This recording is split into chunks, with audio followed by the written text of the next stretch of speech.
Today is Tuesday, May the 20th, and I took another step today in the direction of trying to spend some more time outside of Canada. And I was in touch with a lawyer in Spain through a mutual friend who is going to work with me on a digital nomad visa. What does that mean?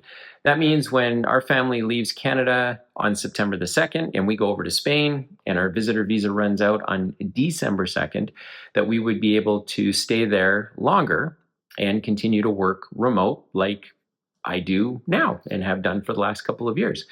So that's exciting because that could be an opportunity for our family to stay put in Spain.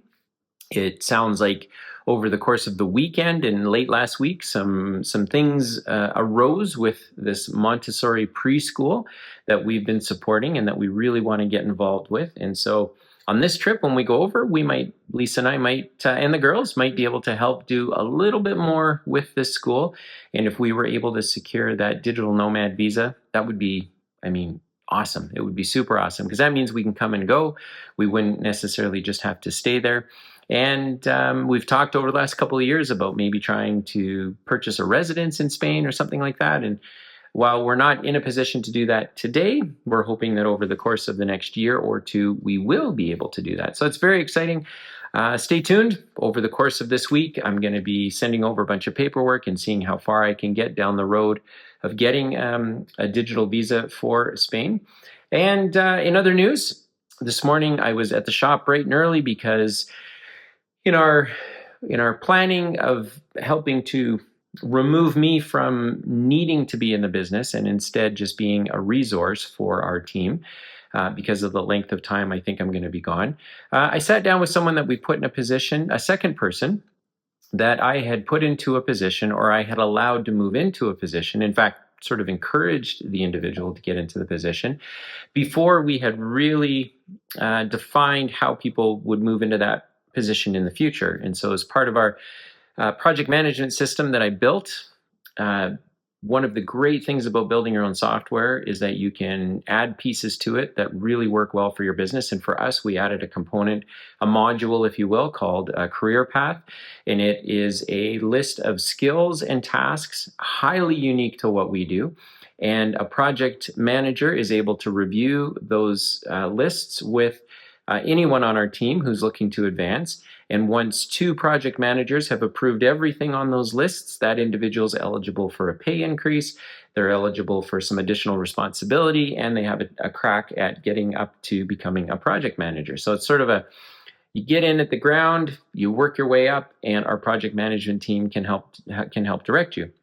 This particular individual, we advanced him up a couple months ago, and it has become apparent that I did that prematurely. And unlike most business owners that usually don't take responsibility for these sorts of things, because I was able to identify a couple of weeks ago where I did this before, it became apparent to me that I needed to catch it again. And so I'm guilty of seeing potential in people that they might not see in themselves.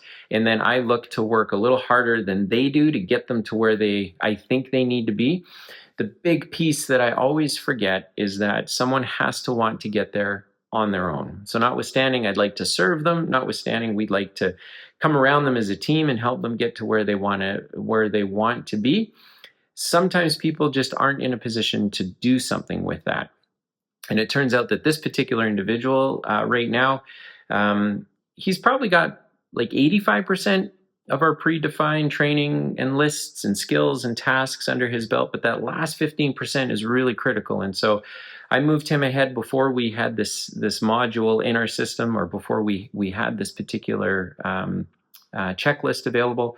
And so I was in the shop early to pull him back so that we can reset expectations. And there's nothing harder in the world than resetting expectations. Certainly as a business owner, when you are responsible for kind of being, or the stage that we're at anyway, I'm responsible for sort of duct taping everything together, and I'm the guy that just helps keep some of the pieces moving. In doing that, you can often overlook certain things, and it's now happened twice in the last 2 weeks where I prematurely moved people into a spot that they agreed to be in, But then watching them in the spot, it's become apparent that it's just not the right thing for them. And so as a leader, as an owner, it's hard to take ownership for everything that happens in the organization. A lot of times you want to say, look, someone, you need to do that, or you need to do that. But I think that building a really strong culture and a team environment, certainly with the kind of worker that we have, where life's already tough, they're coming into our business and we don't want to make it any tougher on them, that you really want to make sure that you've got the right people doing the right jobs. And so anyway, I don't think there's anyone else to move around on our team. We're heading in this direction of making sure that all the things that I'm doing have been handed to people that can do them better than I can. And with the individual that's coming to ultimately be the controller for our business, he's been doing bookkeeping work over the past week. By the end of this week and next week, he pretty much should have it all under his belt. And then I can start moving some of the controller work onto his desk. But if you're a business owner, you, I think, have to be able to take ownership of everything.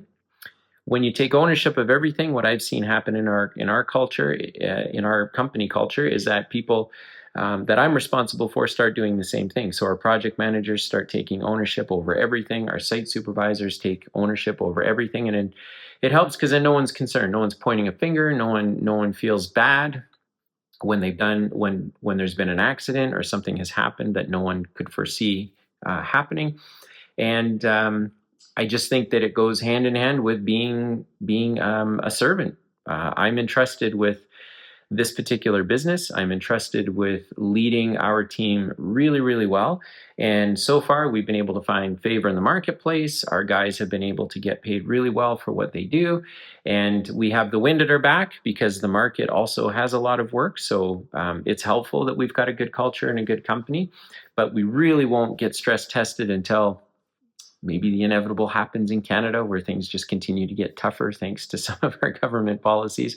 But for the time being, everything seems to be moving in the right direction. And it's an awesome, awesome responsibility to be able to lead this team. And leading the team doesn't necessarily mean that I have to do everything. It means helping other people come along and putting them in the right spot to do the right job, which you've heard me talk about on past episodes. So it's the first day after the long weekend. Pretty excited. I'm curious to see how quickly or not the digital Nomad visa process goes. Spain generally moves a little bit slow, but who knows? Maybe I will get lucky and I'll be able to work with a lawyer that does know the process and can kind of move me through it a little quicker than usual. I did try to do this before on my own and wasn't super successful, mostly because here in Canada, the consulates are kind of 4 hours away, or the consulate, the Spanish consulate, is about 4 hours away in Toronto. And so a lot of the work has to be done through the consulate. So I'm hoping that by working with a lawyer in Spain, that by the time I get there, everything's been put together so that maybe we can just go ahead and get this visa approved. So we are not without a destination after December the 2nd. So I'm pretty pumped about that. Anyway, stay tuned. Today, as I'm sure you can sense, today is not a day where I'm looking forward to staying in Canada. I'm looking forward to having our team really take what we've done to the next level and be there to support them financially, but also with some leadership. And then looking to spread our wings and get over to Spain and try to help out this Montessori school. They're looking to almost double in size. And so that's creating just some logistics and some things that they need help with. So we're pretty excited about that. But I am excited right now to not stay in Canada, but to go.